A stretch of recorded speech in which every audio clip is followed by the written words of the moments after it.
ৰাজ্যত অব্যাহত হাতী মানুহৰ সংঘাত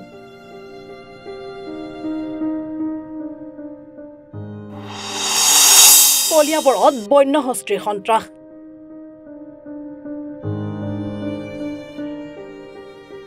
কলিয়াবৰৰ বিভিন্ন স্থানত প্ৰায় সংঘটিত হৈ আহিছে হাতী মানুহৰ সংঘাত বনৰীয়া হাতীৰ তাণ্ডৱৰ ফলত ইতিমধ্যে বহু লোকৰ ঘৰ দুৱাৰ ভাঙি তহিলং কৰাৰ লগতে কেইবাজনৰ লোকৰ প্ৰাণ কাহিনীছে জোৱানিখাও কলিয়াবৰৰ সৰভুকিয়াত বনৰীয়া হাতীৰ তাণ্ডৱ চলায় সৰভুকিয়াৰ ভৱেন বৰুৱাৰ ঘৰত পাহাৰৰ পৰা খাদ্যৰ সন্ধানত নামি অহা এটা বনৰীয়া হাতীয়ে উপদ্ৰৱ চলায় হাতীৰ আক্ৰমণৰ ফলত লোকজনৰ পাকঘৰকে ধৰি বহু গুৰুত্বপূৰ্ণ সামগ্ৰী ভাঙি লণ্ডভণ্ড কৰে বন বিভাগক খবৰ দিয়াৰ পিছতো বহু পলমকৈ বন বিভাগৰ লোক ঘটনাস্থলীত উপস্থিত হয় বুলি অভিযোগ কৰিছে পৰিয়ালটোৱে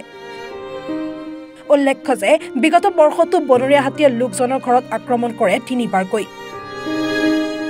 যোৱাকালি ৰাতি 12:30মান বজাত এটা বনৰীয়া হাতী আহি আমাৰ পাকঘৰৰ দৰ্জা খিৰিকী ভাঙি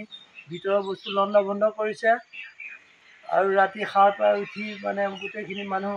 ঘৰত ভিতৰতে পিপুৱা লাগি থাকিব লগা হৈছে বন বিভাগক খবৰ দিয়াৰ পিছতো বহুত পলমকৈ আহি বন বিভাগ পাইছেহি যদিও হাতী তেতিয়ালৈ আঁতৰি গৈছে আগতেও যোৱা বছৰো 3বাৰ ভাঙিছে কলিয়াবৰৰ পৰা নেকিবুৰ ৰহমানৰ ৰিপৰ্ট এনি ভাৰত 24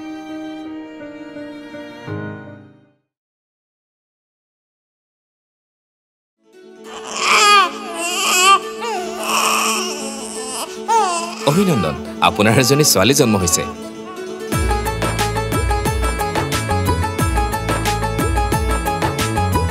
লাহি পাহি এজনী পৰি আহিলে ঘৰখন